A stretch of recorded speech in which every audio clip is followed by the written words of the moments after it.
الله السميع العليم من الشيطان اللعين الرجيم. بسم الله الرحمن الرحيم. الحمد لله الذي هدانا لهذا وما كنا لنهتدي لولا أن هدانا الله. لقد جاءت رسل ربنا بالحق والصلاة والسلام على سيد الأنبياء وأشرف المرسلين سيدنا وشفيعنا وطبيب نفوسنا وحبيب قلوبنا مولانا ومقتدانا أبي القاسم محمد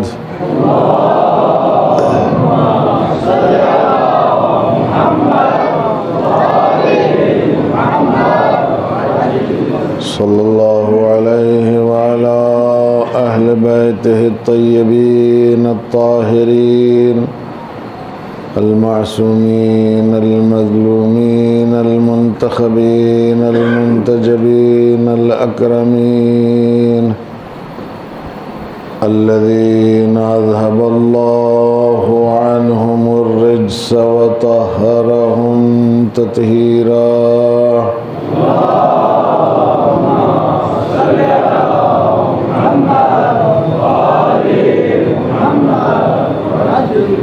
سيما بقية الله في الأرضين وحجة الله على العالمين الإمام المنتظر عجل الله تعالى له الفرج وروحه وأرواح العالمين لتراب مقدمه الفداء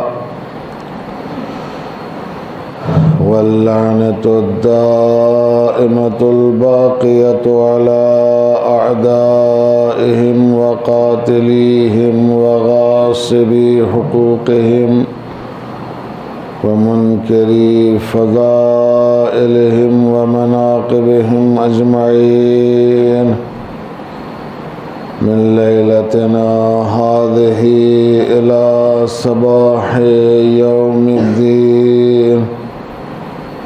أما بعد فقد قال الله الحكيم في كتابه الكريم وهو أصدق القائلين وقوله الحق. بسم الله الرحمن الرحيم.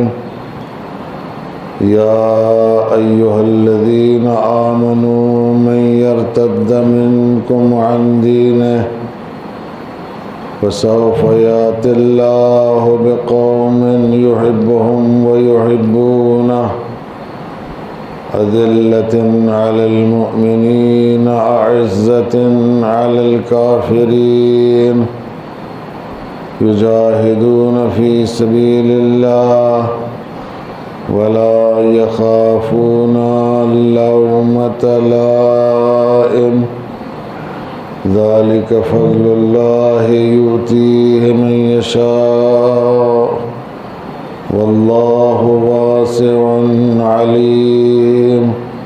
صدق الله العلي العظيم. صلوات بر محمد وآل محمد.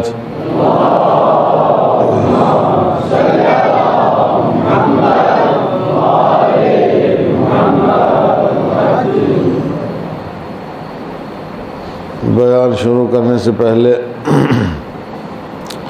آپ حضرات سے گزارش ہے کہ جو حضرات مجالس میں حصہ لے رہے ہیں دام در میں سخن قدم ان کے اموات کے لیے ایک بار سورہ فاتحہ کی تلاوت فرمائیں. الحمدللہ إياك نعبد وإياك نستعين اهدنا الصراط المستقيم صراط الذين أنعمت عليهم غير المغضوب عليهم.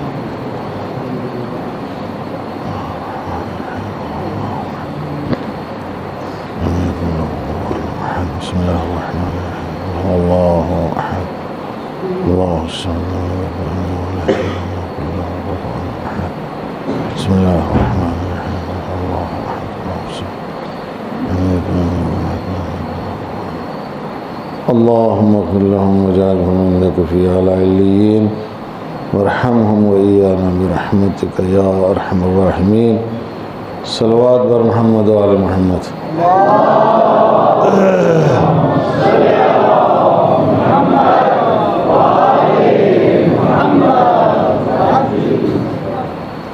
ارشاد رب العزت ہو رہا ہے یا ایھا الذین آمنوا، اے وہ لوگو جو ایمان لائے ہو، من یرتد منکم عن دینہ، تم میں سے جو شخص اپنے دین سے مرتد ہوگا، فسوف یأتی اللہ بقوم یحبہم ویحبونہ، تو اس سے کوئی فرق نہیں پڑتا ہے، اللہ انشاءاللہ ایک ایسی قوم کو لائے گا کہ جو یحبہم، جس قوم کو وہ دوست رکھتا ہوگا، ویحبونہ، اور وہ قوم اللہ کو دوست رکھتی ہوگی۔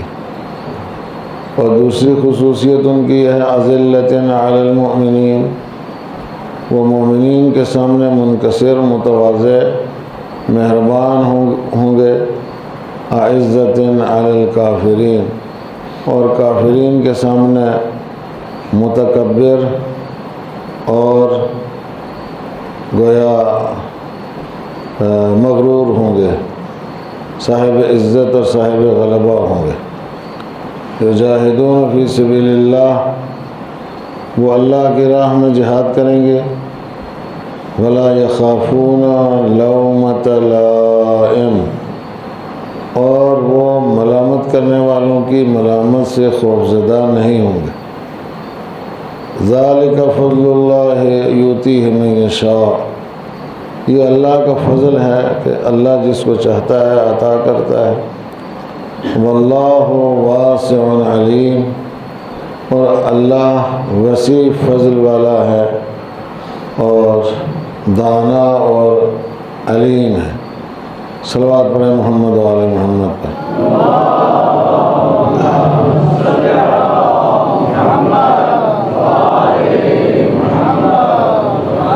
قرآن مجید اہل ایمان کو منشور حیات بتاتا ہے اور زندگی بسر کرنے کا طریقہ جو ہے وہ سکھاتا ہے، اس لیے کہ ہے تو یہ سب کے لیے ہے۔ تبارک الذی نزل الفرقان علی عبدہ لیکون للعالمین نذیرا، بابرکت ہے وہ اللہ جس نے فرقان کو اپنے بندے پر نازل کیا تاکہ وہ عالمین کے لیے ڈرانے والا بن جائے۔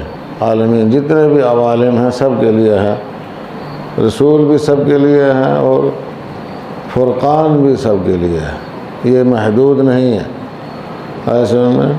لیکن ساتھ ہی ساتھ جو ہے وہ یہ بھی فرمایا کہ ذالک الکتاب لا ریب فیہ ھدی للمتقین، یہ وہ کتاب ہے جس میں کوئی شک نہیں ہے اور یہ اہل تقوی کے لیے ہدایت ہے۔ تو اس اعتبار سے قرآن مجید میں جو کچھ بھی ہے وہ منشور حیات ہے اور منشور زندگی ہے۔ قرآن مجید داستانوں کی کتاب نہیں ہے، قصے کہانیوں کی کتاب نہیں ہے۔ قرآن مجید جو ہے وہ ایسی کتاب ہے کہ جو ہمیشہ اپڈیٹ ہوتی ہے، ہر زمانے کے لیے ہے، ہر صدی کے لیے ہے، ہر دور کے لیے ہے اور ہر انسان کے لیے ہے۔ اگر کوئی اس سے ہدایت حاصل کرنا چاہے تو اس سے ہدایت جو ہے وہ حاصل کر سکتا ہے۔ ایسے میں تو ہدایت حاصل کرنے کے لیے اہل تقوی ہونا ضروری ہے، اور اہل تقوی بننے کے لیے اہل ایمان ہونا ضروری ہے۔ پہلے ایمان لاتا ہے آدمی، اس کے بعد جو ہے وہ تقوی کی منزل میں داخل ہوتا ہے، اور جب تقوی کی منزل میں داخل ہوگا تو یہ انسان جو ہے وہ قرآن مجید سے ہدایت پا سکتا ہے۔ وجہ اس کی یہ ہے کہ لا یمسہ الا المطہرون، قرآن وہ کتاب ہے جسے مطہرون کے علاوہ دوسرے مس نہیں کر سکتے ہیں۔ اس کا مطلب یہ نہیں ہے کہ دوسرے اس کو چھو نہیں سکتے ہیں، وہ تو ہاتھ میں تو پکڑتے ہی ہیں، ساری دنیا پکڑتی ہے ہاتھ میں، اور اکثر جو ہے وہ قرآن بیچنے والے دوسرے لوگ ہیں، وہ بھی قرآن مجید کا کاروبار کرتے ہیں، چھپوا کے جو ہے وہ بیچتے ہیں اپنی دکانوں پہ رکھ کے۔ ہندو بھی بیچتے ہیں، سکھ و عیسائی سارے بیچتے ہیں، سارے چھپواتے بھی ہیں۔ سارے ملکوں میں تقریباً قرآن مجید جو ہے وہ موجود ہے، اور چاپ خانوں میں چھپتا ہے اور لوگوں میں تقسیم ہوتا ہے، تو سارے اس کو چھوتے ہیں، سارے اس کو ہاتھ لگاتے ہیں، کم سے کم جلد کو تو لگاتے ہی ہیں۔ تو لا یمسہ الا المطہرون کا مطلب یہ نہیں ہے کہ اس کو صرف مطہر جو ہے وہ چھوتے ہیں۔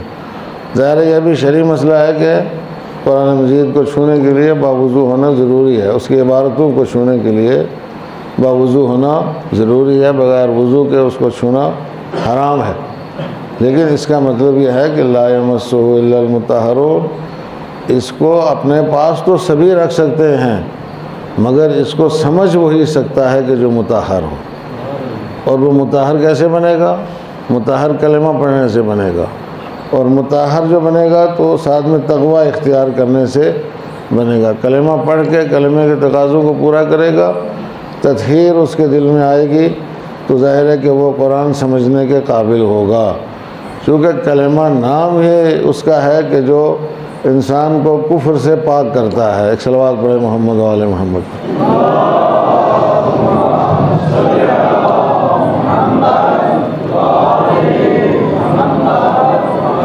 کلمہ انسان کو کفر سے پاک کرتا ہے۔ کلمے کی ابتدا ہی لا الہ الا اللہ، کوئی معبود نہیں سوائے اللہ کے۔ پہلے انکار ہے، اس کے بعد اقرار ہے، پہلے نفی ہے، اس کے بعد اس بات ہے، یعنی تمام معبودوں کی نفی کرنا ہے۔ جتنے بھی دل کے اندر انسان کے معبود بیٹھے ہوئے ہیں ان سب کی نفی کرنا ضروری ہے، چاہے وہ یہ مشرکین اور کفار کے ساختہ و پرداختہ معبود ہوں، چاہے وہ شیطان ہو اور چاہے وہ شیطنت ہو۔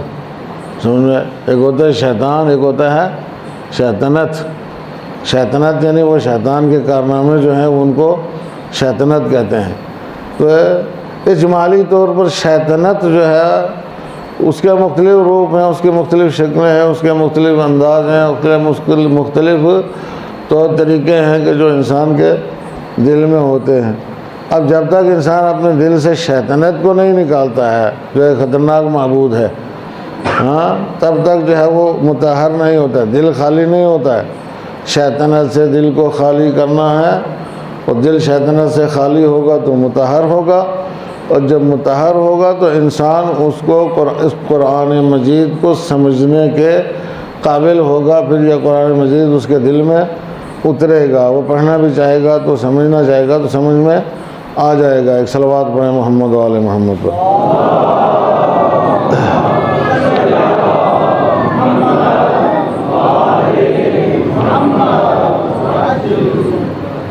اب جو سادات کرام ہیں، سادات کرام ظاہر سی بات ہے یہ تو وہ قوم ہے جس کے گھر میں قرآن اترا ہے، اس کے دل میں تو شیطنت ہونا ہی نہیں چاہیے نا، اور اس کا قرآن مجید سے بہت گہرا رابطہ ہونا چاہیے۔ اور کوئی بھی سید ایسا نہیں ہونا چاہیے جس کو قرآن نہ آتا ہو۔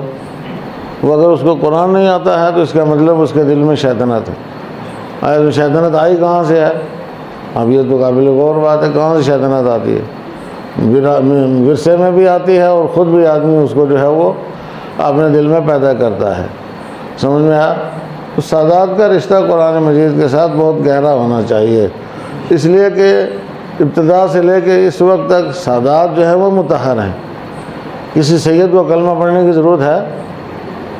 کلمہ پڑھنے کی کوئی ضرورت نہیں ہے، ایک سید ہے، یہ کلمہ اس کے گھر میں آیا ہے، آیا کلمہ ہی کے نتیجے میں تو یہ سید بنا ہے۔ سمجھ میں آ رہا نہیں؟ کلمہ کے نتیجے میں سید بنا ہے، تو آپ یہ جتنا پڑھتا رہے گا اتنا ہی زیادہ مطہر ہوتا رہے گا۔ تو اس کے دل میں تو کسی قسم کی شیطنت نہیں ہونا چاہیے۔ اگر اس کے دل میں شیطنت نہیں ہے تو قرآن اس کی سمجھ میں ضرور آئے گا، اور سب سے زیادہ قرآن مجید جو ہے وہ اس کی سمجھ میں آئے گا۔ ایک صلوات پڑھیں محمد و آل محمد پر۔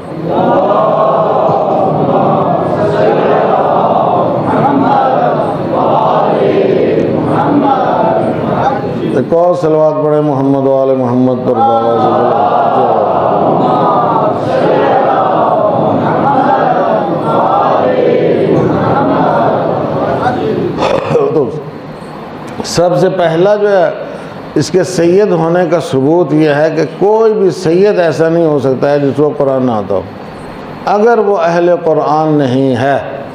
سمجھ میں آیا؟ تو پھر ظاہر سی بات ہے اس کی سیادت میں شک ہے۔ اس کو سب سے پہلے سمجھ میں آنا چاہیے، سب سے زیادہ سمجھ میں آنا چاہیے، جو کہ اس کے گھر کی کتاب ہے، جو اس کے گھر کی کتاب ہے۔ اب اپنے ہی گھر کی کتاب کو اگر یہ نہیں جانتا ہے، نہیں پڑھتا ہے، نہیں سیکھتا ہے، نہیں سمجھتا ہے، تو یہ کس کیٹیگری میں جو ہے وہ سید کہلانے کا حقدار ہے؟ آئے سمجھ میں؟ تو بہت ضروری ہے کہ سادات کے بچے کو قرآن مجید آتا ہو، ناظرہ آتا ہو، اس کے ساتھ ساتھ ترجمہ آتا ہو۔ اور یہ بہت بڑا ڈرا بیک ہے اور بہت بڑی پسماندگی ہے، گویا پسماندگی جس کو کہتے ہیں کہ ہمارے سادات میں یہاں پہ گرسائی میں کوئی حافظ قرآن نہیں ہے، ہاں کوئی حافظ قرآن نہیں۔ ہمارے بچوں کو جو ہے وہ انگریزی کی کتابیں یاد زبانی، آئے سمجھ میں؟ اور یہ جو KS و IAS کی تیاری کرتے ہیں تو پتہ نہیں کتنا کچھ دماغ میں بھرا ہوا ہے، اس کا کوئی اندازہ نہیں لگا سکتا ہے، لیکن کسی کے دماغ میں قرآن نہیں ہے، آئے سمجھ میں؟ آخر یہ سید ہے ماشاءاللہ۔ اگر قرآن کی حفاظت کرنے کا صرف ایک یہی طریقہ رہ جائے کہ اس کو حفظ کرنا ہے، تو ظاہر سی بات ہے کہ پھر سب سے پہلے ان کو میدان میں اترنا چاہیے اور قرآن حفظ کرنا چاہیے، قرآن یاد کرنا چاہیے۔ سمجھ میں آیا؟ یعنی مدرسہ 1997 سے یہاں پہ مدرسہ چل رہا ہے، اور ہم ہر دور کے بچوں کو یہ کہتے ہیں کہ یار کم سے کم قرآن تھوڑا بہت یاد کیا کرو، حفظ کیا کرو۔ لیکن یہ اگر کسی چیز کو نہیں یاد کرتے ہیں تو وہ قرآن ہے، آیا سمجھ میں؟ جب یہ کہو قرآن یاد کرو تو بالکل اس کے قریب نہیں جاتے ہیں، یاد نہیں کرتے، ایسے پڑھتے ہیں مگر یاد نہیں کرتے، حفظ نہیں کیا کسی نے۔ خوب اتنی بڑی بستی جو ہے وہ ان میں اس بستی میں حافظ قرآن ہونا چاہیے، اور یہ اہتمام جو ہے وہ کس کو کرنا چاہیے؟ آپ حضرات کو کرنا چاہیے، سادات کرام کو۔ کوئی سید اگر دیکھے کہ میرا بچہ بہت زیادہ انٹیلیجنٹ ہے، سمجھ میں آیا؟ بہت زیادہ اور حافظہ اس کا بہت مضبوط ہے، قوی ہے، تو اس کو حفظ قرآن کرنے کے لیے اس کو لگا دو، قرآن حفظ کرے۔ ہاں کیوں نہیں لگاتے قرآن حفظ کرنے کے اوپر؟ بھائی صاحب قرآن حفظ کرنے والے اس وقت جو ہے وہ کروڑوں میں کھیل رہے ہیں۔ ایک صلوات پڑھے محمد و آل محمد۔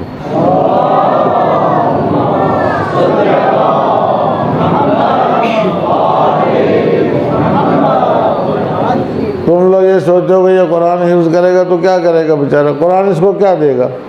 اگر یہ قرآن یاد کر لے، کوئی قرآن یاد کرنے سے کوئی ڈگری اس کو ملے گی کہ کہیں پر کوئی نوکری مل جائے، کہیں پیٹ پالنے کا کوئی ذریعہ پیدا ہو جائے؟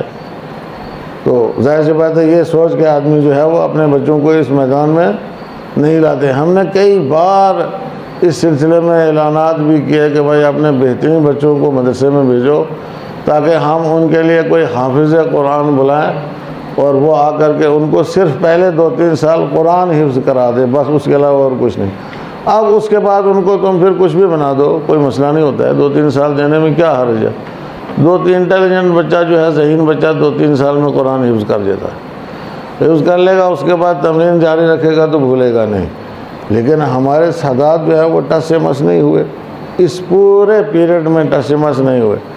بھائی آپ لوگوں کی ذمہ داری تھی نا کہ آ کر کے پوچھنا، آ کر کے معلوم کرنا، آ کر کے دیکھنا، دریافت کرنا کہ بھائی یہاں بچے کیا کر رہے ہیں، یہاں حفظ قرآن کا کوئی نظام ہے یا نہیں ہے۔ آئے سمجھ میں؟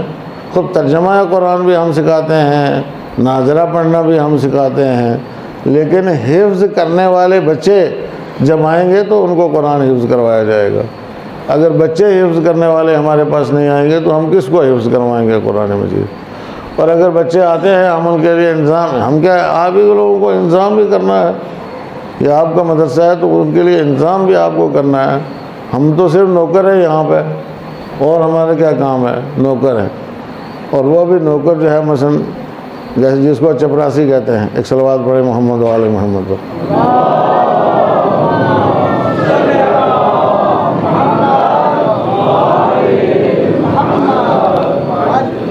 بھائی کسی مدرسے میرے مدرسے کا چپراسی ہے، بس اس سے زیادہ اور کیا چاہیے؟ تو بہت بڑی فضیلت ہے۔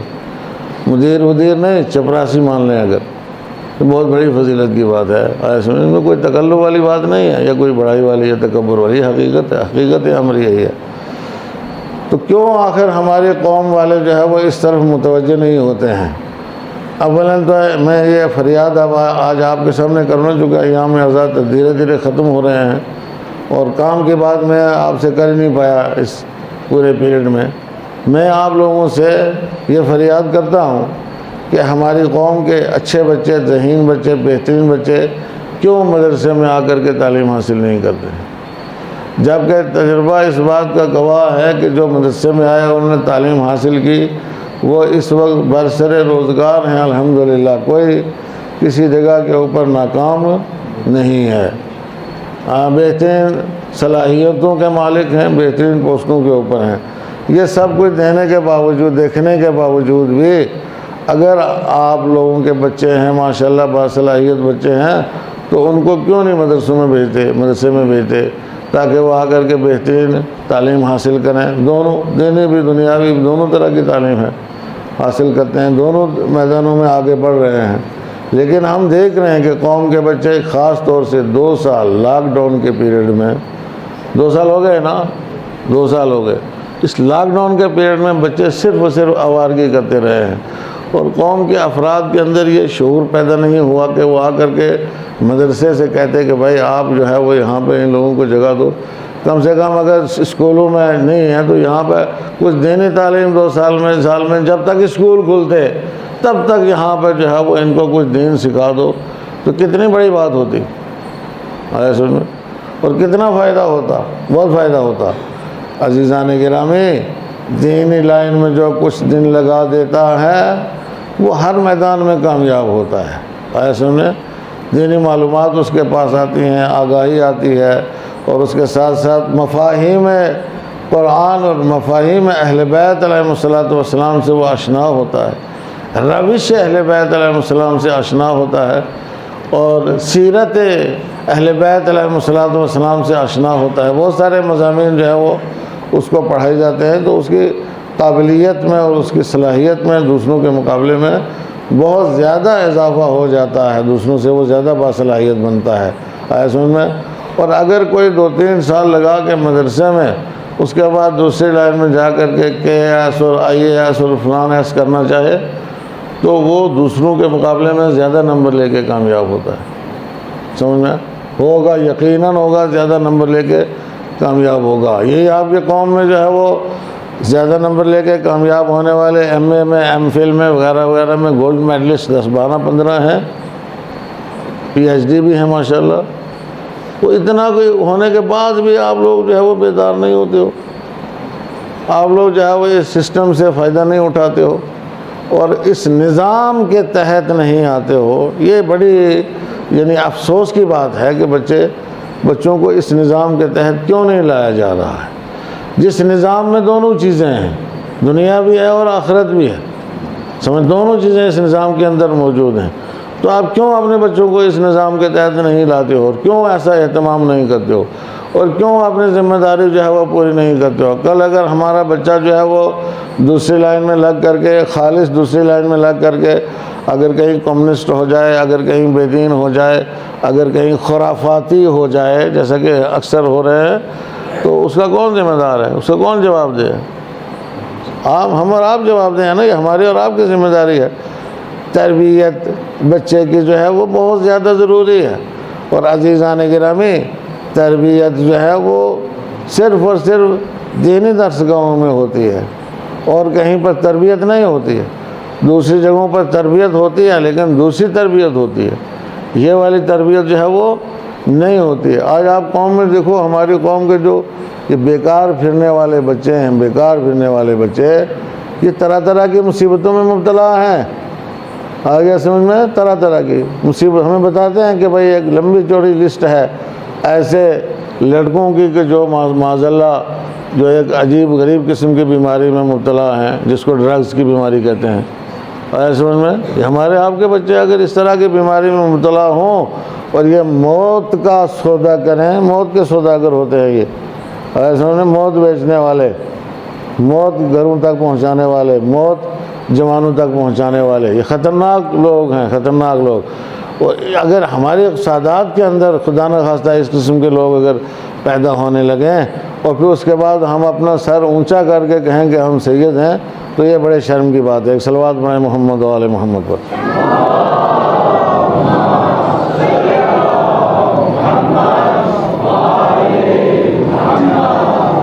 کم سے کم سید کو اس طرح کے خرافات میں مبتلا نہیں ہونا چاہیے، سید کو قطعاً اس طرح کی بیماری جو ہے ان کے اندر نہیں آنی چاہیے۔ اور وہ آتی کیوں ہے؟ آتی اس لیے ہے کہ ہمارے پاس کوئی چیک سسٹم نہیں ہے، ہمارے پاس کوئی کنٹرول سسٹم نہیں ہے، کنٹرول نہیں کرتے بچوں کو۔ آیا سمجھ میں؟ عزیزان گرامی، امام حسن اور امام حسین علیہ الصلوۃ والسلام جب مسجد النبی میں جاتے تھے خطبہ سننے کے لیے، سرکار دو عالم کا نماز پڑھنے کے لیے جاتے، فاطمہ زہرا کو معلوم ہوتا تھا کہ بچے میرے کہاں ہیں، لیکن جب گھر میں واپس آتے تھے تو وہ باز پوچھ کرتی تھیں کہ تم لوگ کہاں گئے تھے، کیا سیکھ کے آئے ہو، جو سیکھ کے آئے ہو مجھے سناؤ، وہ مجھے بتاؤ کیا پڑھ کے آئے ہو۔ امام حسن علیہ السلام پورا خطبہ سرکار دو عالم کا جو ہے وہ سنا دیا کرتے تھے، آیا سمجھ میں؟ پورا خطبہ سنا دیا کرتے تھے۔ تو جناب فاطمہ زہرا نے ذکر کیا مولا کائنات سے کہ بچے جاتے ہیں اور پورے کا پورے خطبے جو ہے وہ زبانی یاد کر کے آتے ہیں۔ تو حضرت علی علیہ السلام بہت خوش ہوئے، کہا ایک دن جو ہے وہ جب آپ حسن سے کچھ سنو تو میں پردے کے پیچھے رہوں گا، دیکھوں گا کہ کیسے بچے جو ہے وہ پڑھ کے آتے ہیں، سیکھ کے آتے ہیں۔ تو جناب فاطمہ زہرا نے کہا بیٹا سناؤ کیا سیکھ کے آئے ہو، کیا پڑھ کے آئے ہو۔ علی پردے کے پیچھے کھڑے تھے، امام حسن سنانے لگے تو اٹک گئے سناتے سناتے۔ کہا بیٹا اٹکے کیوں ہو؟ کہا لگتا ہے کوئی بزرگ جو ہے وہ سن رہا ہے۔ سمجھا؟ وہ محسوس کرتے تھے، بزرگ کو محسوس کرتے، کوئی میرا بزرگ جو ہے وہ سن رہا ہے، لہٰذا میری زبان میں لکنت آ رہی ہے۔ یہ تربیت کا انداز ہے۔ جب ان کو معلوم تھا یہ بچے معصوم ہیں، یہ بچے غیر معصوم نہیں ہیں، یہ بچے مستقل طور پر اللہ کے نمائندے ہیں روئے زمین پر۔ پیغمبر نے فرمایا الحسن و حسین امامان ہیں، قاما او قعدا، حسن اور حسین دونوں امام ہیں، چاہے یہ بیٹھے ہوں یا کھڑے ہوں، یہ سلو کی حالت میں ہوں یا قیام کی حالت میں ہوں، سمجھا، جنگ کی حالت میں ہوں یا سلو کی حالت میں ہوں، ہر حالت میں یہ دونوں امام ہیں، ہر حالت میں امام ہیں۔ یہی حدیث سب کے لیے، تمام ائمہ کے لیے یہی حدیث ہے، آیا سمجھ میں؟ تو ان سے فاطمہ زہرا سلام اللہ علیہا جو ہے وہ باز پوچھ کرتی تھیں تاکہ دنیا والوں کو، سادات کو، کم سے کم سادات کو یہ سبق مل سکے کہ یار بچہ اگر گھر سے باہر گیا ہے تو بچے سے جو ہے وہ باز پوچھ کی جائے، بچے سے پوچھا جائے کہ تو کیا کرتا رہا ہے، پیسے اگر دیے تو واپس آئیں اس کا حساب لو کہ کہاں خرچ کیا ہے، کتنا خرچ کیا ہے، بل کہاں ہے، وہ بل دکھاؤ۔ یہ نہیں ہے کہ کوئی اس میں آپ سختی کر رہے ہو، آپ کو معلوم ہونا چاہیے، لیکن یہاں تو ماشاءاللہ جو ہے وہ اندھا دھند دے دیتے ہیں، اس کے بعد پوچھتے ہیں نہیں کہاں چھوڑا، کیا کیا کیا نہیں کیا۔ بھئی یہاں تو آپ کو پورا کانفیڈنس ہو، اعتماد ہو اپنے بچے کے اوپر پورے کا پورا کہ انشاءاللہ یہ کوئی ایسی حرکت نہیں کرے گا تو کوئی بات نہیں ہے۔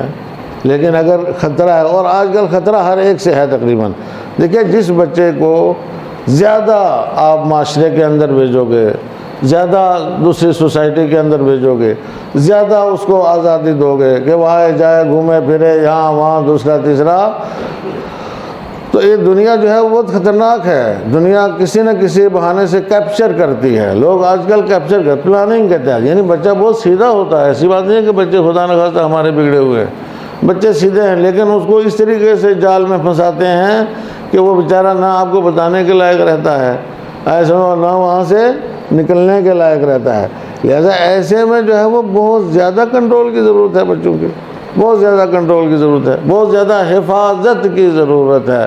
یعنی دور خطرناک ہے تو بچوں کی حفاظت کی ضرورت ہے، حفاظت، اور ایسی حفاظت ہونی چاہیے کہ 24 آورز 24 گھنٹے بچہ جو ہے وہ معلوم ہو آپ کا بچہ کہاں ہے، 24 گھنٹے معلوم ہونا چاہیے کہ آپ کا بچہ کہاں ہے۔ جب تک آپ ہیں آپ ان کے اوپر مسلط ہے اور اللہ نے آپ کو ولایت دی ہے بچوں کے اوپر، 24 گھنٹے آپ کو معلوم رہنا چاہیے آپ کا بچہ کہاں ہے، کس کے ساتھ اٹھتا بیٹھتا ہے، کس کے ساتھ چلتا پھرتا ہے، سوسائٹی کیسی ہے، اس کے معاشرہ اس کا کیسا ہے، کون لوگ آتے جاتے ہیں اس کے ساتھ، اٹھنے بیٹھنے والے کون ہیں، بہت زیادہ ضروری ہے۔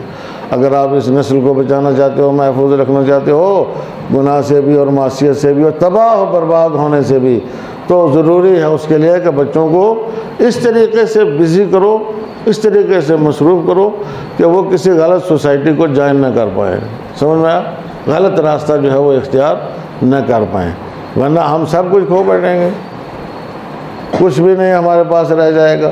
توجہ کی آپ نے، نوجوان اس طریقے سے اگر نوجوانوں کو برگلا لیا جائے گا تو کچھ بھی ہمارے پاس نہیں بچے گا۔ آج زمانہ بہت زیادہ خراب ہے، اور آج آپ کو معلوم ہے کہ جو ادارے جو ہے یہ کہتے ہیں کہ جی ہم اس کی روک تھام کر رہے ہیں، سمجھ میں آ رہا ہے نہیں؟ کچھ ادارے ایسے ہیں جو کہتے ہیں کہ ہم اس کی روک تھام میں لگے ہوئے ہیں، وہ روک تھام میں لگے ہوئے نہیں ہوتے ہیں، وہ اصل اس کو آگے بڑھانے میں لگے ہوئے ہیں۔ آج خطرناک دور ہے، اور اس خطرناک دور میں لوگوں کا مشن صرف پیسے کمانا ہے، سمجھ میں آیا، پیسے کمانا، پیسے حاصل کرنا، کہیں سے بھی پیسہ مل جائے وہ اس کو سمجھتے ہیں کہ یہ ٹھیک ہے ہمارے گھر میں پیسہ آیا ہے، آیا سمجھ میں؟ تو سرکاری مشن جتنا کرپشن ہے جو ہے وہ، اور بدعنوانیاں جتنی بھی ہیں وہ سرکاری اداروں کے اندر موجود ہیں۔ گورنمنٹ جو ہے کرپشن کو ہوا دیتی ہے، سمجھ میں؟ کرپشن کو کنٹرول نہیں کرتے، کرپشن کو ہوا دیتے ہیں، کرپشن کو آگے بڑھاتے ہیں۔ کس حکومت نے آج تک کرپشن کو کنٹرول کیا؟ اگر حکومتیں چاہیں تو یہ سارے فتنے جو ہے وہ ختم ہو سکتے ہیں، یہ ساری خرابیاں ختم ہو سکتی ہیں۔ یہ اصل یہ چیزیں جو آتی ہیں بارڈر سے یا کہیں سے بھی آتی ہیں، تو ایک چھوٹے موٹے لوگ تو یہ کاروبار نہیں کر سکتے ہیں، نہ لا سکتے ہیں، یہ بڑے بڑے لوگ اس کے پیچھے ہوتے ہیں، اور جن کے پیٹھ پر جو ہے وہ حکومت کا ہاتھ ہوتا ہے، حکومت ان کو تھپ تھپاتی ہے، سمجھ میں آیا، اور ان کو جو ہے وہ آگے۔ اب ظاہر سی بات جب پوری حکومت اس میں ملوث ہے تو آپ کیسے بچاؤ گے؟ آپ کو کوشش کرنی چاہیے کہ آپ اب جو ہے وہ پورا کنٹرول اپنے ہاتھ میں رکھو اپنے بچوں کا، اور ان کو بچاؤ کو انفسکم واہلیکم نارا، قرآن مجید کہہ رہا ہے، بچاؤ اپنے آپ کو اور اپنے بچوں کو دوزخ کی آگ سے، وقودھا الناس والحجارہ، جس کا ایندھن انسان ہے اور پتھر ہیں۔ ایک صلوات پڑھیں محمد و آل محمد۔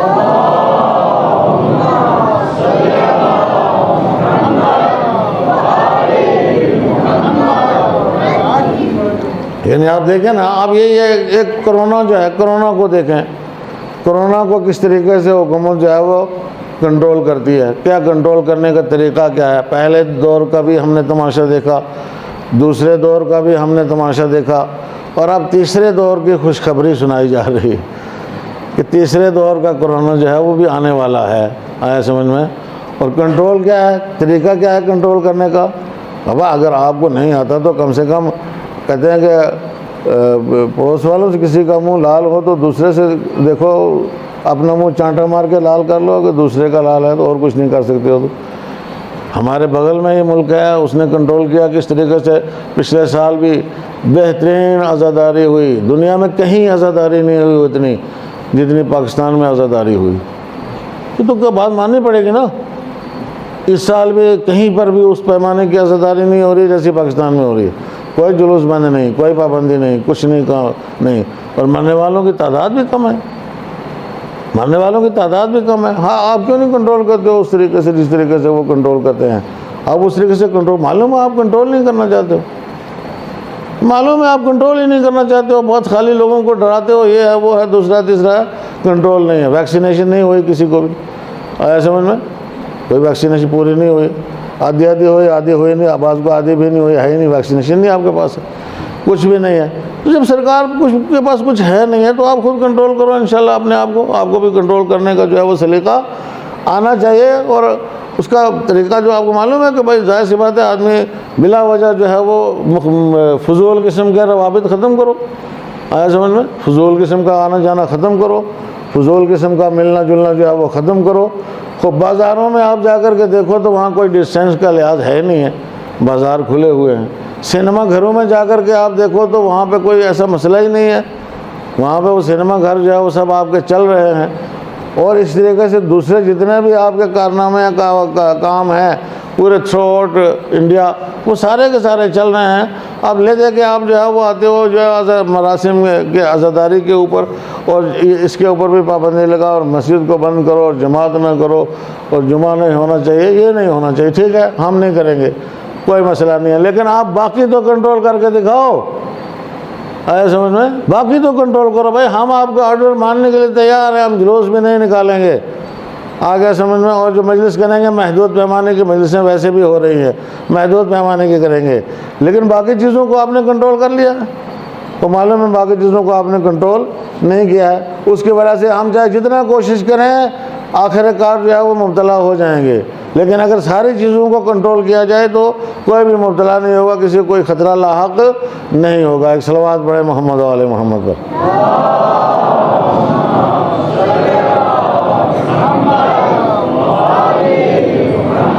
لیکن عزیزان گرامی آپ اس کی توقع نہ رکھو، اصل یہ اس نظام میں ہوتا ہے کہ جہاں پر سربراہان نظام عوام کو دوست رکھتے ہوں، عوام کو پسند کرتے ہوں، عوام کی فکر ہو ان کو، جہاں پر صرف ووٹ مانگنے والے ہوں اور ووٹ کے اوپر نظر رکھنے والے ہوں، وہاں اس طرح کی چیزیں نہیں ہوتی ہیں، وہاں کوئی عوام جائے چولے باڑ میں کوئی پوچھنے والا نہیں ہے۔ چنانچہ پہلے دور میں آپ نے دیکھا کہ کتنے عوام لاک ڈاؤن کی وجہ سے بھوک سے مر گئے، آیا سمجھ میں؟ کئی 100 کلومیٹر لوگوں کو پیدل چلنا پڑا، یہاں نہیں آگے ہندوستان کی حالت بتا رہا ہوں، سمجھ میں آیا؟ بارڈروں کے اوپر، ایک اسٹیٹ کی بارڈر دلی کی بارڈر کے اوپر ہزاروں کی تعداد میں لوگ بھوکے جمع ہوتے تھے، آپ نے لاک ڈاؤن کیا ہوا تھا کہ کرونا نہ پھیلے، اور وہاں ہزاروں کی تعداد میں لوگ جو ہے وہ اکٹھے نظر آ رہے تھے، یہ سب نے دیکھا اپنی آنکھوں سے، سب نے دیکھا۔ یہ کون سا کنٹرول کا طریقہ آیا سمجھ میں؟ تو لیکن اگر وہ نہیں کرتے ہیں تو ہمیں آپ کو کنٹرول کرنا ہے، وہ اگر مجرم کو نہیں پکڑتے ہیں تو ہمیں آپ کو مجرم سے دور رہنا ہے، جرم سے دور رہنا ہے، برائی سے دور رہنا ہے، سمجھ میں آیا؟ کوئی اگر برائی پھیلانا چاہتا ہے تو آپ اس کو موقع ہی مت دو برائی پھیلانے کا، آپ خود برائی سے دور ہو جاؤ، انشاءاللہ کوئی برائی پھیلانے میں کامیاب نہیں ہو پائے گا، آپ کو کچھ نہیں بگاڑے گا۔ آپ کے پاس اپنا ایک نظام ہے جو اللہ نے آپ کو دیا ہے۔ ایک صلوات پڑھنا ہے محمد و آل محمد پر۔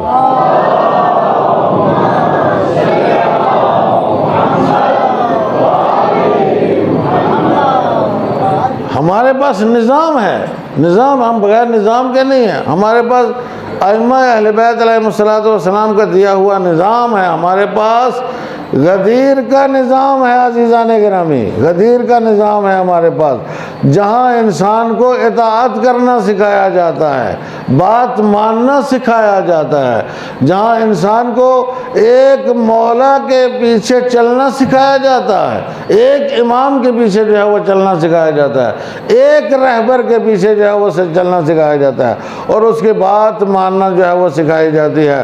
چنانچہ اگر ہمارے رہبر نے یہ فرمایا ہے کہ جو SOPs وغیرہ ہیں ان کی رعایت کی جائے، جان بچانے کے لیے ضروری ہے، تو تمام دنیا کے شیعہ جو ہے وہ اس پر عمل کرتے ہیں، آیا سمجھ میں؟ اور اس پر عمل کرنا ضروری ہے، لہذا اسی کی وجہ سے جو ہے وہ جلوس وغیرہ ہم نہیں نکالیں گے، ہم نے بند کیا ہے، آیا سمجھ میں؟ گورنمنٹ چاہے بند کرے یا نہ کرے، ہمیں خود جو ہے وہ دیکھنا ہے کہ ہم بیماری پھیلانے میں سہیم نہیں ہوں گے، ہم یہ الزام اپنے سر پہ نہیں لیں گے، بات ختم ہوئی، ہمیں بچنا ہے اس سے، اور لوگوں کو بھی اس سے ہمیں بچانا ہے، لہذا ہم ایسی ترکیب اختیار کریں گے کہ جس سے جو ہے وہ کوئی ہمارے اوپر انگلی نہ اٹھا سکے، یہ بہت بڑی بات ہے۔ ایک صلوات پڑھے محمد و آل محمد پر۔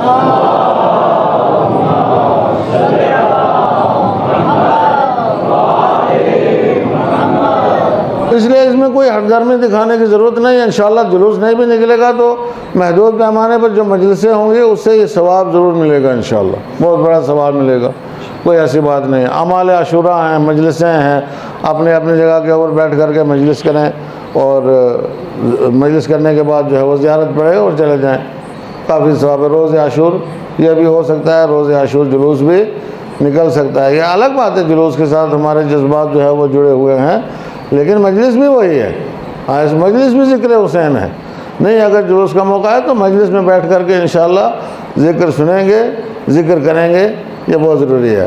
اصل مسئلہ یہ ہے کہ مقصد جو ہے وہ فوت نہیں ہونا چاہیے، جس مقصد کے لیے ہم اور آپ عزاداری کرتے ہیں وہ مقصد ہاتھ میں آنا چاہیے، اور وہ مقصد جو ہے عزیزان گرامی اسی وقت ہاتھ میں آئے گا جب آزادار رہیں گے، آزادار رہیں گے تو مقصد جو ہے وہ پورا کرنے میں ہم کامیاب ہوں گے۔ تو ہم ایسی بیوقوفی استدلال کیا تھا اس بات کے اوپر کہ بھائی ایک بحث چھڑتی ہے کہ دیکھو نماز افضل ہے یا انسان افضل ہے،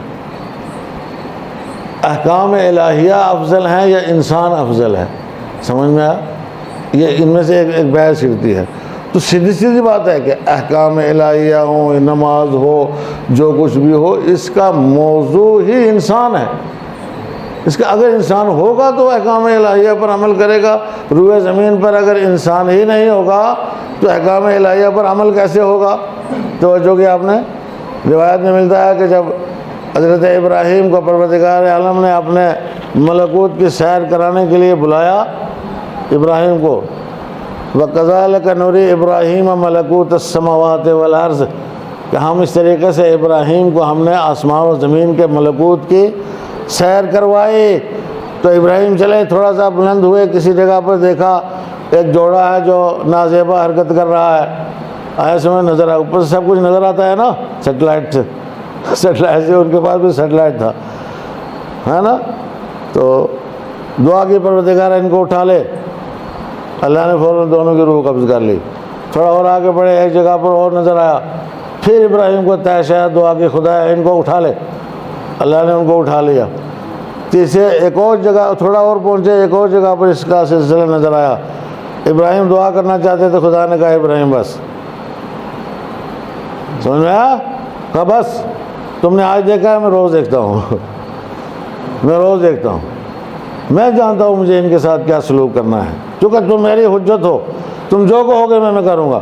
تم اگر اسی بات کو ساری دنیا کو نابود کر دے، میں ساری دنیا کو نابود کر دوں گا، میری حجت ہو، تم میرے نمائندے، میں نے تجھے اختیار دیا، لیکن اب دعا ہی نہیں کرنا، سمجھ میں آیا؟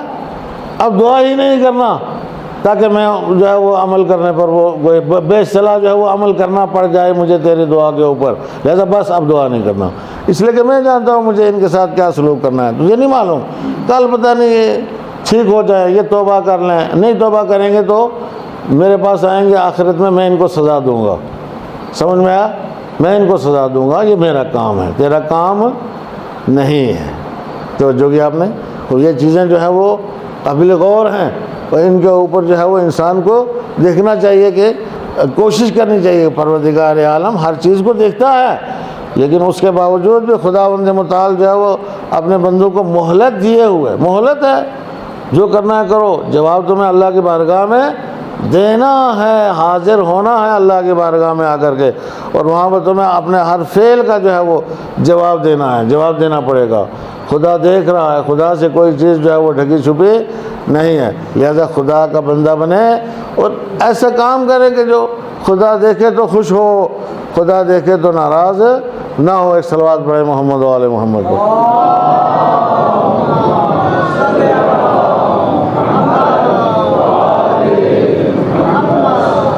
ایک اور صلوات پڑھے محمد و آل محمد کو۔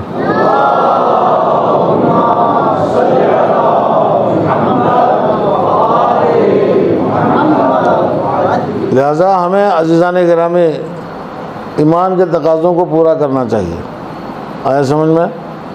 جو ایمان کے تقاضے ہیں ان کو پورا کرنا۔ یا ایھا الذین آمنوا من یرتد منکم عن دینہ، جو دین سے مرتد ہوگا کسی کا کچھ نہیں بگاڑے گا، یہ ہمارے اور آپ کے لیے ہے، دین سے مرتد ہوں گے کسی کا کچھ بھی نہیں بگاڑیں گے، جو دین سے مرتد ہو گئے انہوں نے کسی کا کچھ بھی نہیں بگاڑا، آیا سمجھ میں؟ اور آج بھی اگر کوئی دین سے مرتد ہوگا کسی کا کچھ نہیں بگاڑ سکتا ہے۔ دین کی طرف آؤ انشاءاللہ، حالات سدھر رہے ہیں، حالات ہمارے حق میں ہیں، سمجھ میں آیا؟ حالات جو ہے وہ تشیع کے حق میں ہیں، اور تشیع کے حق میں جو حالات بن رہے ہیں تو اس میں ہمیں اور آپ کو جو ہے وہ اپنے آپ کو ایسا بنانا ہے تاکہ امام زمانہ عجل اللہ تعالی فرجہ الشریف کی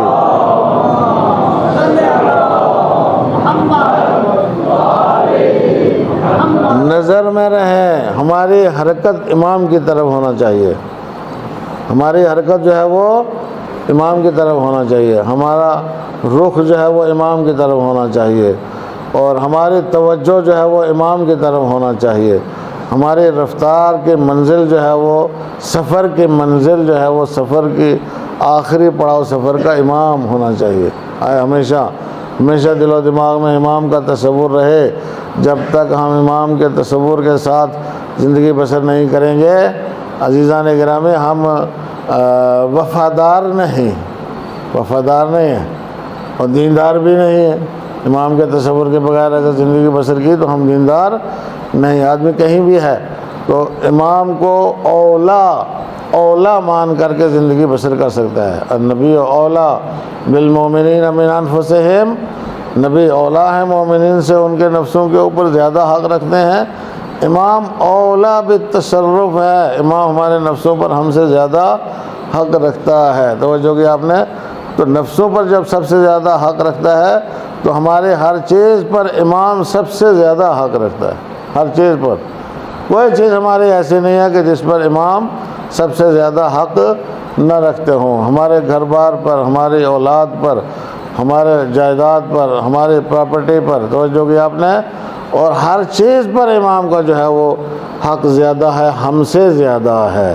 تو یہ تو نوبت ہی نہیں آنا چاہیے کہ امام کسی چیز کا مطالبہ کریں، یہ نوبت نہیں آنا چاہیے۔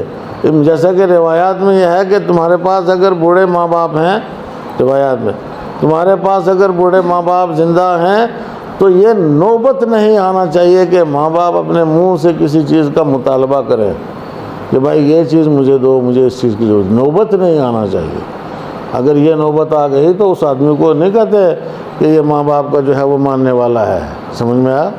اس آدمی کو کہتے ہیں جو ماں باپ کا ماننے والا، جو یہ نوبت نہ آنے دے کہ ماں باپ اس سے کچھ کہیں۔ وہ آپ کو 24 گھنٹے جب آپ گھر میں ہو تو آگے پیچھے پھرو، دیکھو کسی چیز کی ضرورت ہے، کوئی پرابلم ہے، کوئی پریشانی ہے۔ اگر وہ کھانستے بھی ہیں تو جا کر کے فوراً معلوم کرو کہ بھائی اس کی کیا وجہ ہے، آپ کو کھانسی ہوئی ہے، سمجھ میں ہم آپ کے لیے دوا لا کر کے دیں، ڈاکٹر کو لے جا کر کے دکھائیں، فوری طور پر ہر چیز کا لحاظ رکھنا۔ نوبت نہیں آنی چاہیے کہ ماں باپ کسی سے کچھ مانگیں تو امام کسی سے کچھ مانگے اور پھر مانگنے کے باوجود بھی نہ دیں۔ توجہ کی آپ نے؟ مانگنے کے باوجود بھی نہ دیں تو پھر کون سا کیسا امام والا ہے، میرے سمجھ میں نہیں آتا ہے۔ ایک صلوات پڑھیں محمد و آل محمد پر۔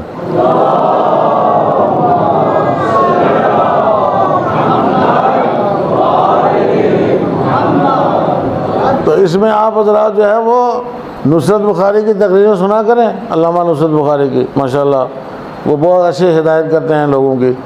لیکن باقی کچھ ناٹک باز جو ہیں وہ ان کی تقریریں کم سنا کریں، وہ دماغ خراب کرتے ہیں جوانوں کا، آیا سمجھ میں؟ ہاں، ان میں امامے والے بھی ہیں تو کبھی کبھی وہ دماغ بالکل خراب کرتے ہیں، ایک دم معاشرے کو بگاڑ کے رکھ دیا، اور کوئی ذمہ داری نہیں ہے، ذمہ داری اپنی محسوس نہیں کرتے۔ آج کے زمانے میں سب سے بڑی پریشانی یہ ہے عزیزان گرامی کہ ہم لوگ چونکہ ایک ڈگر پر نہیں ہیں، یہ بات اس کو یاد رکھیں آپ، ہم ایک ڈگر پر نہیں ہیں، اس کی وجہ سے جوانوں کی صحیح معنی میں ہدایت نہیں ہو پا رہی۔ علماء ایک ڈگر پر نہیں ہیں، علماء اگر ایک ڈگر کے اوپر ہوں تو جوانوں کی ہدایت پوری دنیا میں جو ہے وہ ہو سکتی ہے۔ اس لیے کہ سب کو ایک ہی بات کرنا چاہیے نا بھائی، طرح طرح کی باتیں کیوں کرتے ہیں، طرح طرح کے خیالات و نظریات کیوں پیش کرتے ہیں؟ وہ آج کے زمانے میں جو ہے وہ ذاکرین من بس چند لمحے اور آپ کی خدمت میں عرض کرتا ہوں جوان سمجھ جائیں تاکہ اس چیز کو کہ یہ جو آپ کے سامنے لوگ بہانہ کرتے ہیں کہ بھائی تم ایسا کیوں کرتے ہو، وہ کہتا ہے صاحب جی میں تو فلاں کی تقلید کرتا ہوں، فلاں کی کرتا ہی نہیں۔ عزیزان گرامی یہ سب سے بڑی گمراہی ہے، یہ سب سے بڑی گمراہی ہے، اور اس گمراہی کے پیچھے جو ہے وہ اس کا ہاتھ ہے جو اس قسم کی بات کی اجازت دیتا ہے۔ میں بالکل کھل کے کہوں گا اس بات کو بھی، اور اس سے پہلے بھی عرض کر چکا ہوں، آپ کیوں ایسا کام کرتے ہو، ایسا جو ہے وہ لوگوں کو گمراہ کرتے ہو، اس طرح کی باتیں لوگوں کو بتاتے ہو کہ جو زمانے کا جو رہبر ہے اس کے خلاف ہے۔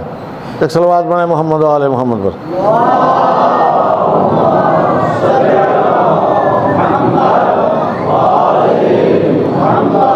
مجھے حق نہیں ہے زمانے کے رہبر کے خلاف بولنے کا، قطعاً مجھے حق نہیں ہے۔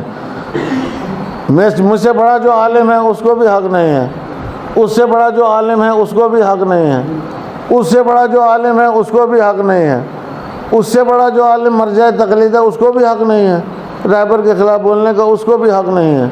توجہ کیا آپ نے؟ تو اگر مثلا یہ اس طرح کے وہ بولتے ہیں، کوئی کہیں سے مشرق سے بولتا ہے، کوئی مغرب سے بولتا ہے، کوئی شمال سے بولتا ہے، کوئی جنوب سے بولتا ہے، کوئی نجف اشرف سے بولتا ہے، آیا سمجھ میں، اور کوئی لبنان سے بولتا ہے، اور کوئی کسی دوسرے ملک سے جو ہے وہ بولتا ہے، اور وہ اس بات کا لحاظ نہیں رکھتا کہ رہبر کا اور امام وقت جو ہے اس کا نظریہ کیا ہے، تو وہ دین میں تفرقہ پھیلاتا ہے۔ ایک صلوات پڑھیں محمد و آل محمد۔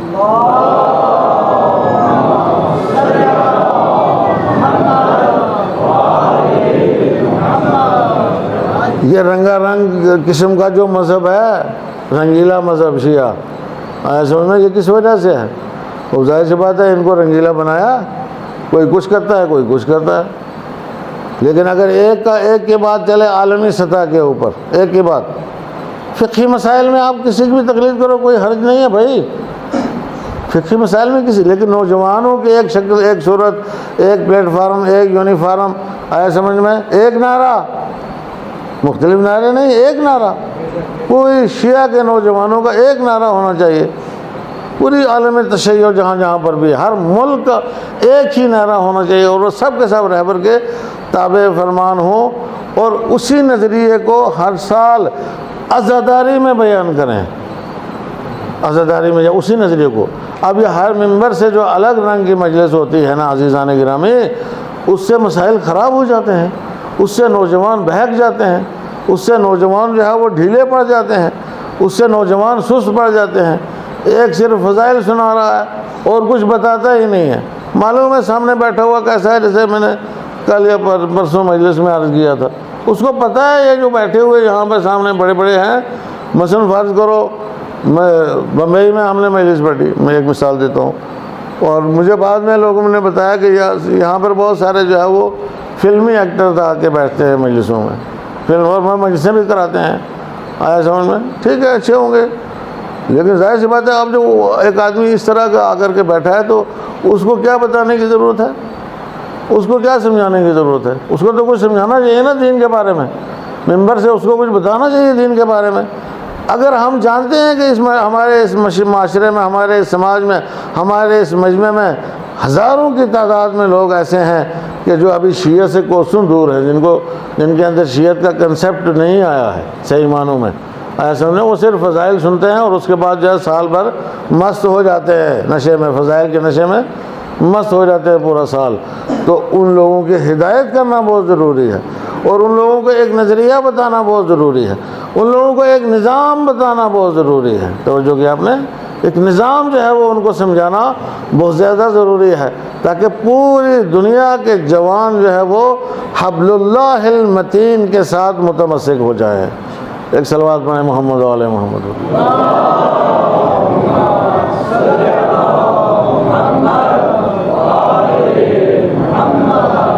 ورنہ یہ جو ہم کرتے ہیں یہ خیانت ہے، یہ قوم کے ساتھ خیانت ہے، ایسے میں بہت بڑی خیانت ہے قوم کے ساتھ۔ ہم قوم کا وقت لیتے ہیں نا، ہم آپ کا وقت لیتے ہیں 1 گھنٹہ، مثلا 1 گھنٹہ اگر میں جیسے آج میں سن رہا تھا زیغم الرضوی کی ایک کلپ سن رہا تھا، اور یہ کلپ اس نے جو ہے وہ میری تقریر سے اقتباس لے کر کے جو ہے وہ مجلس پڑھی ہے۔ آج لوگ کہتے ہیں جناب، کچھ لوگ آپ کو کہتے ہیں اب یہ چھوٹا منہ بڑی بات نہ ہو جائے آپ حضرات کے سامنے، جناب کچھ لوگ ایسے پیدا ہوئے ہیں ہمارے اس معاشرے میں بھی کہ صاحب آپ جو ہے وہ جواد نقوی کو دیکھو، خداوند عالم ان کو سالم رکھے، اور ظاہر سی بات ہے کہ ان کی محنتوں میں رنگ لائے، لیکن آپ کوئی جواد نقوی کو 10 سال ہوئے ہیں اس میدان میں آ کر کے بولتے ہوئے، اور صاحب وسائل آدمی ہیں، تو ظاہر سی بات ہے کہ ان کا مدرسہ ہے جس میں 1100-1200 طلاب ہے ماشاءاللہ، آپ میرے پاس بہتر ہو، اللہ روزی دیتا رہے گا، 1100-1200 یہاں بھی ہو جائیں گے۔ وہاں بھیجتے ہیں لوگ تو 1100-1200 بنے ہیں، یہاں بھیجتے نہیں ہیں تو کہاں سے بن جائیں گے، چھوٹی موٹی آبادی ہے۔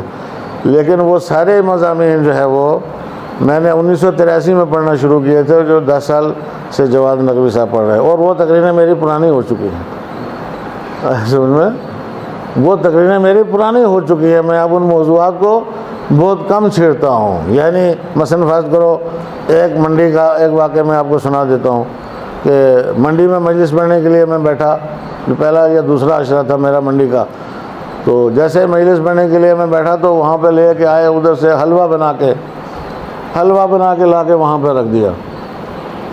تو میں نے بھائی حلوہ جو ہے یہاں کس لیے لا کر کے رکھا ہے، اس کا کیا مقصد ہے حلوے کا؟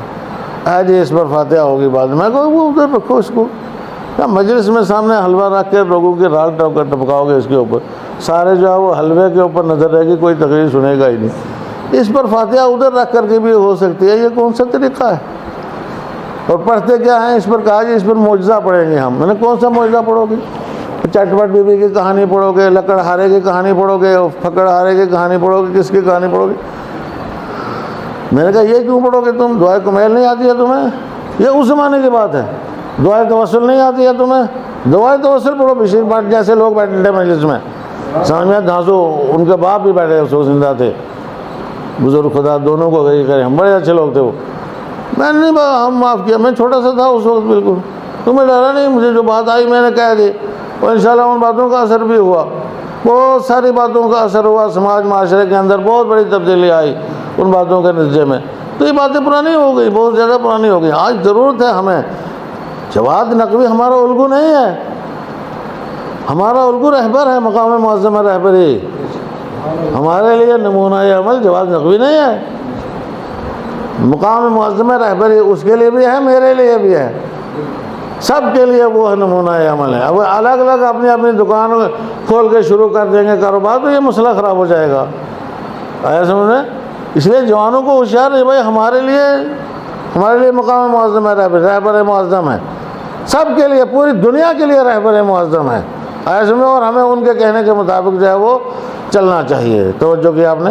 اور ویسے لوگوں کو گمراہ کرتے ہیں، ان کے کہنے میں نہیں آنا ہے نوجوانوں کو، سیدھا سیدھا مقام معظم رہبری، چونکہ ہمارے لیے ضروری نہیں ہے کسی اور کی اطاعت کرنا اور کسی اور کی پیروی کرنا اور کسی اور سے کوئی نظریہ لینا۔ وہ لوگ اچھا ہی نظریہ ہے، بہترین نظریہ ہے، لیکن جو ان کا نظریہ بیان کرتا ہے وہ اچھی بات ہے، بہت اچھی بات ہے، ٹھیک ہے، تو ہم سیدھے ان کے نظریے کے تحت جو ہے وہ چلیں گے۔ چونکہ یہاں لوگوں نے گمراہ کیا، بعض لوگوں نے کلپیں جو ہے وہ چڑھائی ہیں، اور اس کے اوپر کچھ بہکے ہوئے نوجوان جو ان کے ماننے والے ہیں، انہوں نے یہ کہا ہے کہ یہ علماء ہندوستان میں جو ہے وہ یہ کوئی تحریک نہیں چلا سکتے ہیں چونکہ یہ جواد نقوی کو نہیں مانتے ہیں۔ یہ کلپ میں نے خود سنی ہے کہ یہ جواد نقوی کو اگر اس کے کہنے کے مطابق چلنا شروع کریں تو یہ جو ہے وہ تحریک چل۔ بابا جواد نقوی کے کہنے کے مطابق ہم کیوں چلیں گے؟ ہم تو رہبر کے کہنے کے مطابق چلیں گے نا۔ بہت ساری باتیں جو ہے وہ ایسی ہیں کہ جو مثلا بسیدہ ایک نظام ہے ہمارا، وہاں پر آگے بات رک جاتی ہے، اب سب اس کی طرف رجوع کریں گے۔ جس خطے میں جو بھی ہے اس کا فرض بنتا ہے کہ لوگوں کو ان کی طرف موڑے، اپنی طرف نہ بلائے۔ سمجھ میں آیا؟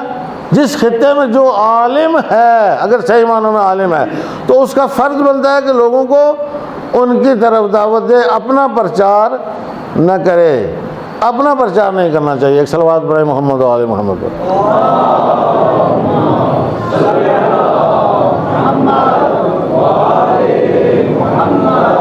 تو جب تک ساری دنیا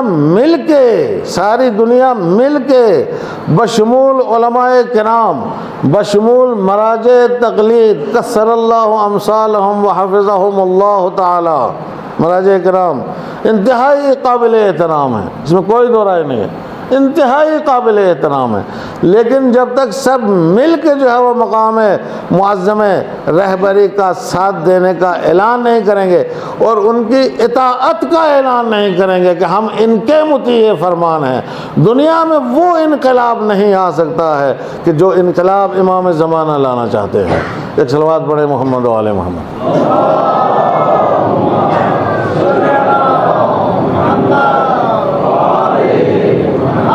وہ انقلاب دنیا میں نہیں، اس لیے کہ ہمیں پورا نظام سکھایا گیا ہے۔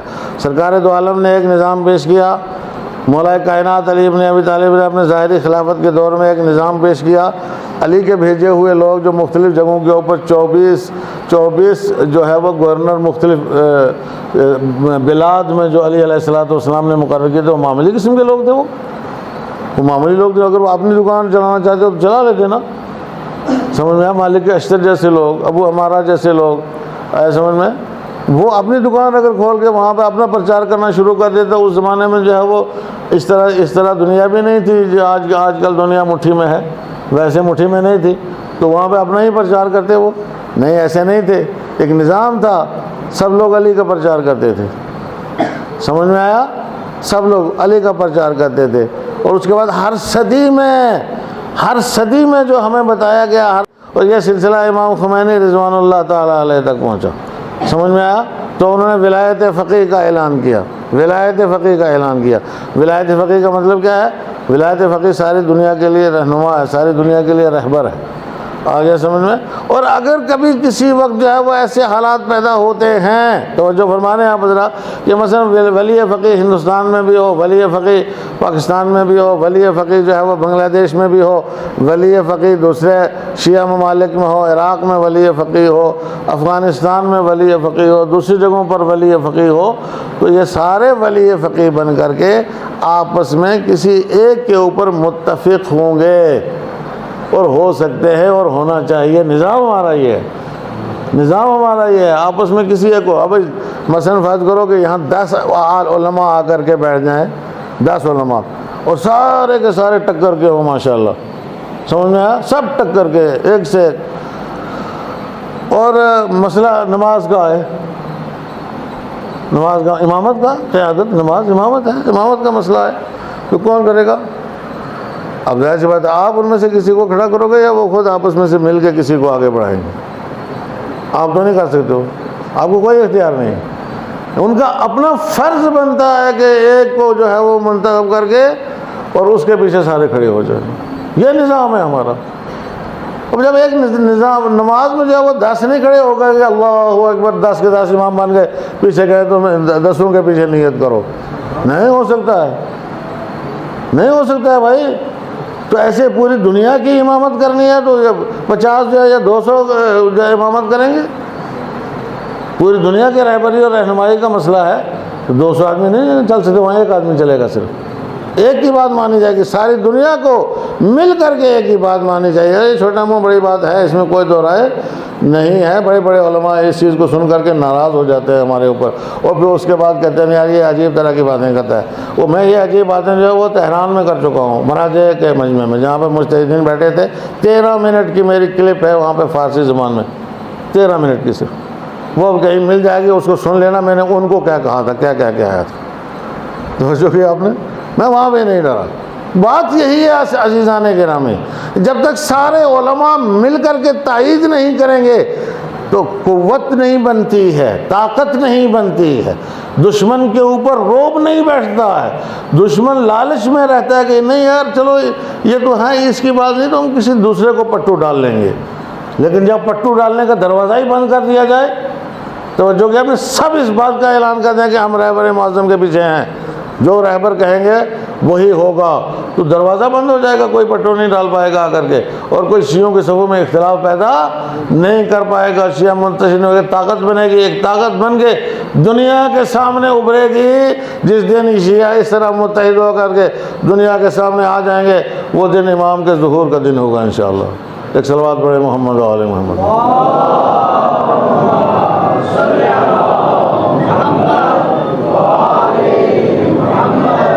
کربلا میں عزیزان گرامی، کربلا میں ایک طاقت تھی، طاقت سمجھ میں آیا؟ یزید کے مقابلے میں یزید کے پاس مادی طاقت تھی، یزید کے پاس کیا تھا؟ مادی طاقت تھی۔ مادی طاقت دنیا کے پاس اس وقت بہت ہے، لیکن اس مادی طاقت کو جو ہے وہ معنوی اور روحانی طاقت نے شکست دی کربلا کے میدان میں، اتحاد نے شکست دی کربلا کے میدان میں، یکجہتی نے شکست دی اس کو کربلا کے میدان میں، اطاعت امام نے اس کو شکست دی کربلا کے میدان میں۔ جیسے جیسے امام نے کہا اس طریقے سے جنگ ہوگی، جنگ جو اس طریقے سے امام کے کہنے کے مطابق جنگ کرتے رہے اور امام کے کہنے کے مطابق جاتے رہے۔ توجہ کی آپ نے؟ سب کی نظر امام کے اوپر اس طریقے سے۔ وہ پڑھے لکھے نہیں تھے، وہ مجتہد نہیں تھے، رجل فقیہ تو خود حبیب ابن مظاہر کو امام نے لکھا، اور باقی بھی حبیب جیسے ہی تھے جتنے بھی تھے۔ باقی جو آدمی اس نتیجے پر پہنچتا ہے اپنے اجتہاد کے ذریعے سے کہ ہمیں اس وقت امام حسین کا ساتھ دینا چاہیے، توجہ کیا آپ نے؟ وہ کیا ہوتا ہے؟ وہ فقیہ ہے۔ حر فقیہ نہیں تھے، وہ حر فقیہ تھے۔ اگر حر فقیہ نہ ہوتے یہ استنباط نہیں کر سکتا تھا حر کہ مجھے یزید کے ساتھ رہنا یا امام حسین کے ساتھ جانا ہے۔ اقتدار تھا وہ اس کے پاس نہیں تھا، 1000 کے رسالے کا وہ مالک تھا، 1000 آدمیوں فوجیوں کے اوپر اس کا جو رسالہ لشکر تھا 1000 کا تھا، اور اس کی کمان حر کے پاس تھی، لیکن اس نے استنباط کیا اپنے علم سے کہ نہیں، اب مجھے ادھر نہیں رہنا چاہیے، غلطی ہو گئی، اب اس غلطی کو دوبارہ نہیں دہرانا ہے، لہذا حر وہ یزید کا لشکر چھوڑ کے ادھر آئے۔ وہ استنباط ہے، وہ اجتہاد ہے۔ آج کیا ہو گیا ہمارا اجتہاد ہمیں کہاں لے کے جا رہا ہے؟ سن، ہمارا اجتہاد جب تک ہمیں اس لائن پر نہیں لے کے آتا ہے کہ ہم اپنے امام کے ساتھ ہو جائیں، امام کے پیچھے ہو جائیں، تب تک جو ہے وہ ہماری کامیابی نہیں ہو سکتی۔ تب تک ہم کربلا کی جو جنگ ہے، کربلا کی جو جنگ ہے، توجہ کہ اپنے جس کو آگے بڑھایا ہے، آگے بڑھایا ہے، کربلا کی جنگ ختم نہیں ہوئی ہے، کربلا کی جنگ کو آگے بڑھایا گیا ہے۔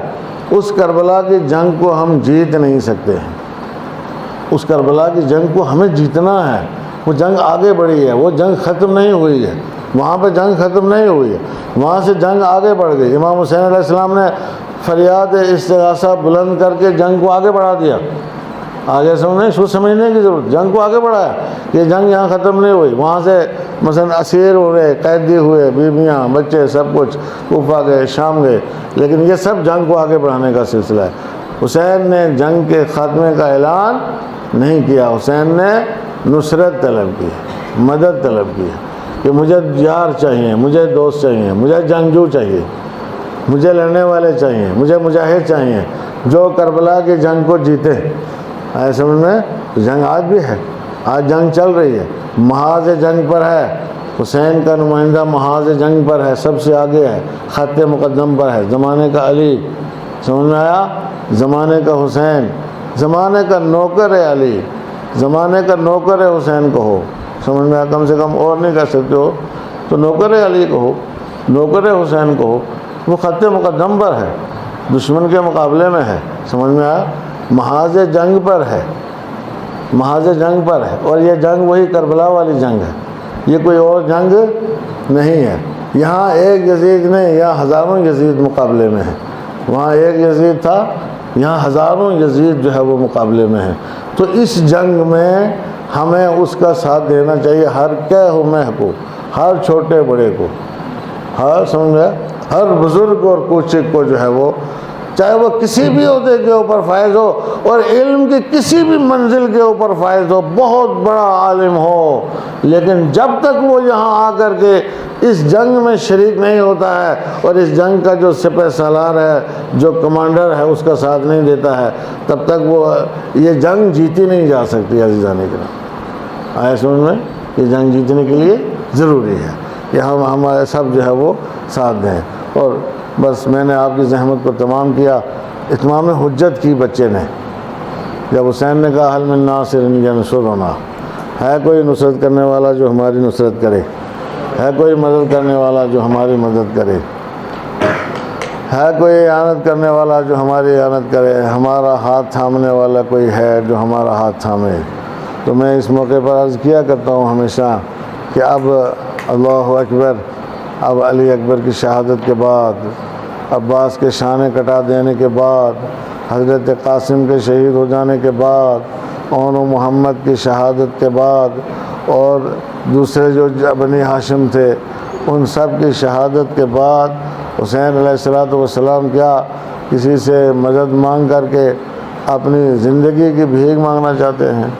حسین کو کیا علی اکبر کے بعد زندہ رہنا ہے؟ حسین کہہ چکے ہیں اے میرے بیٹے علی دنیا بعدک الافا، علی اکبر تمہارے جانے کے بعد اس دنیا کی زندگی پر خاک ہو، مجھے دنیاوی زندگی پسند نہیں ہے تمہارے جانے کے بعد۔ عباس کے جانے کے بعد حسین نے کہا الان انکسر ظہری وقلت حیلتی، اب میری کمر ٹوٹ چکی ہے اور راہ چارہ جو ہے وہ کم ہو چکی ہے۔ توجہ کیا آپ نے؟ اب حسین زندہ نہیں رہنا چاہتے۔ جب حسین نے آواز استغاثہ بلند کی ہے حل من ناصر ینصرنا، تو جنوں کا لشکر آیا، فرشتوں کے لشکر آئے، فرشتوں کے لشکر آئے، فطرس کئی ہزار فرشتوں کو لے کر کے امام کی خدمت میں حاضر ہو گئے۔ فطرس وہ ہے جس کو امام نے نجات دلائی تھی، جس کو بالوں پر واپس دلائے تھے فطر اس کو، کہ کئی ہزار کا لشکر لے کر کے امام کی خدمت میں حاضر ہو گیا، فرشتوں کا لشکر لے کر، مولا حاضر ہیں، حکم دیجیے کیا کرنا ہے۔ اللہ اکبر۔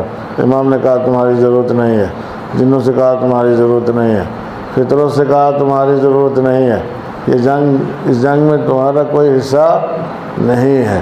اللہ، تو اس کے بعد روایت یہ ملتی ہے کہ فطرت واپس گیا ہی نہیں، زمین پر آیا تھا، اس وقت سے لے کے آج تک روضہ حسین پر ہے، اور ہمیشہ روضہ حسین کا طواف کرتا رہتا ہے فرشتوں کے ساتھ مل کر کے، اپنے اس فوج کے ساتھ مل کر کے۔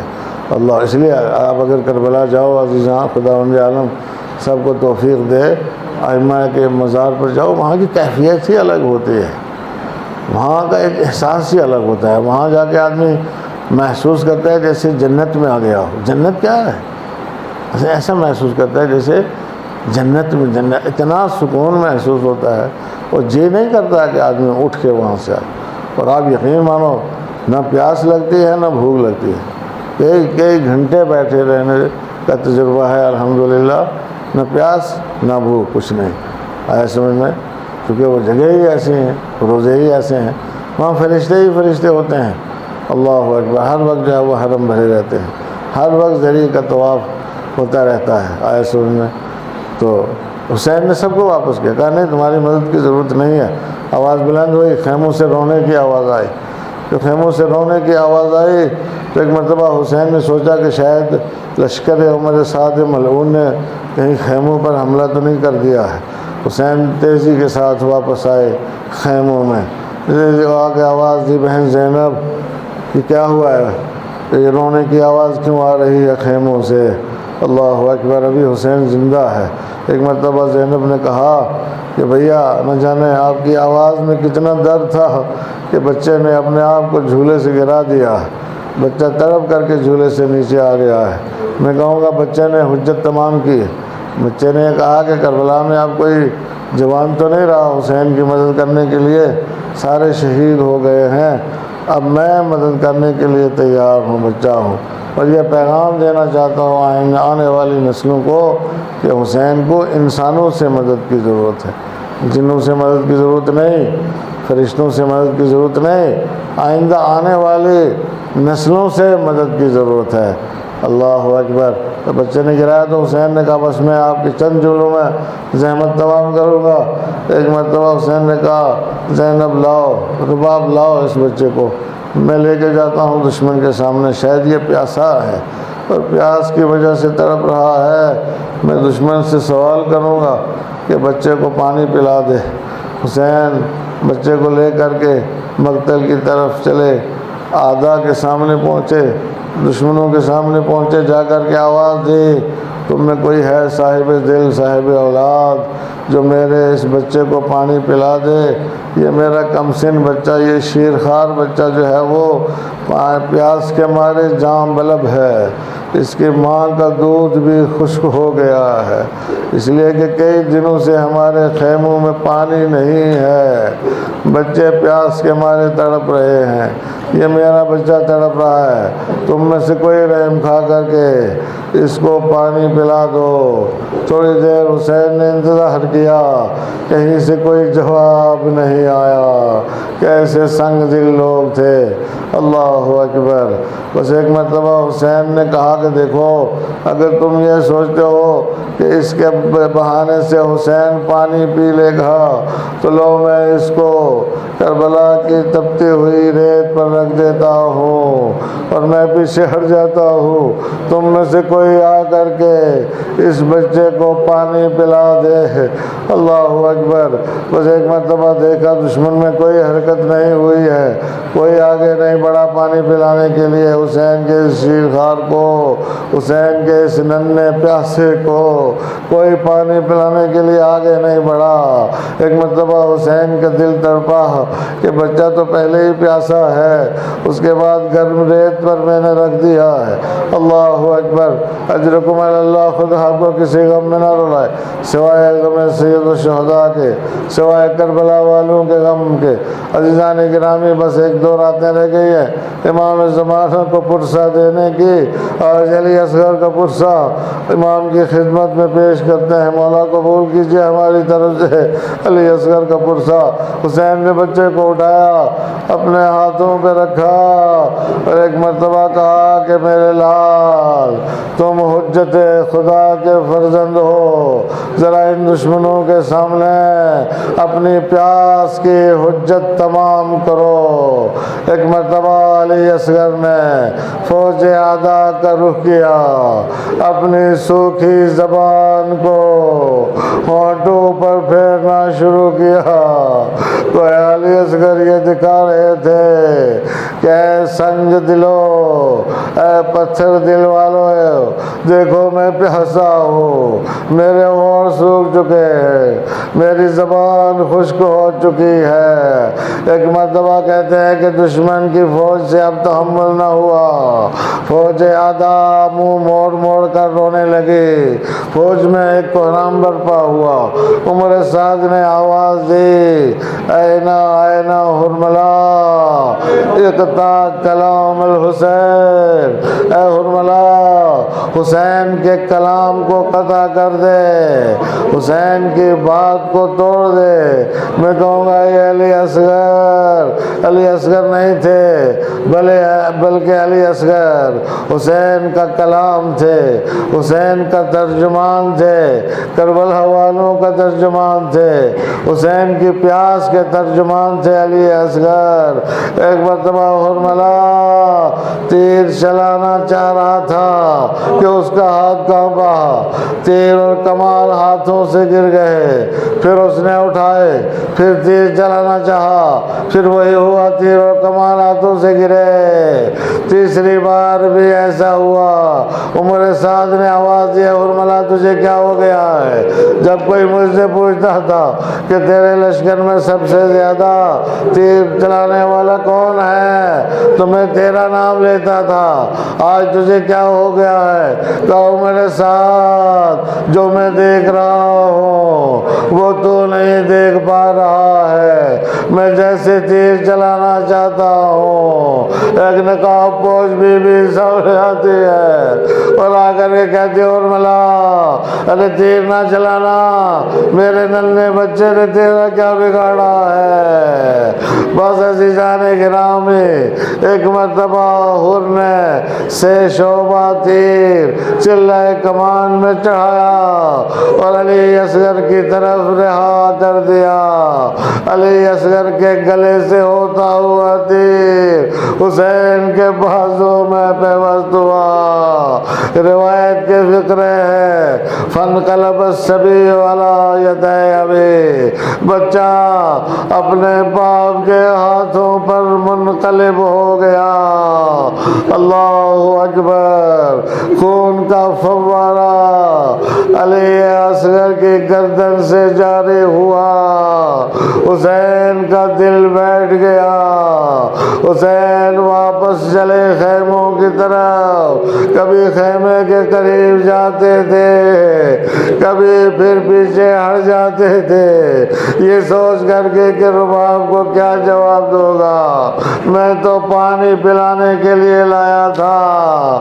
عزیز و روایت کہتی ہے 7 مرتبہ حسین آگے بڑھے، 7 مرتبہ حسین پیچھے ہٹے، آخر کار حسین نے حوصلہ کر کے آواز دی، رباب آؤ علی اصغر کو لے لو۔ سکینہ آگے بڑھی، بابا علی اصغر کو پانی پلا لائے اور میں پیاسی رہ گئی۔ رباب سامنے آئی، حسین نے آبا کا دامن ہٹایا، رباب کی نظر پڑی، بس ایک آواز دی، یا بنیا امثلو کا ینہر، اے میرے بچے کیا تجھ جیسوں کو بھی نہر کیا جاتا ہے؟ الا لعنت اللہ علی القوم الظالمین۔ فسيعلم الذين ظلموا أي منقلب ينقلبون إنا لله وإنا إليه راجعون رضا بقضائه وتسليما لأمره. اللهم إنا نرغب إليك في دولة كريمة تعز بها الإسلام وأهله وتذل بها النفاق وأهله وتجعلنا فيها من الدعاة إلى طاعتك والقادة إلى سبيلك وترزقنا بها كرامة الدنيا والآخرة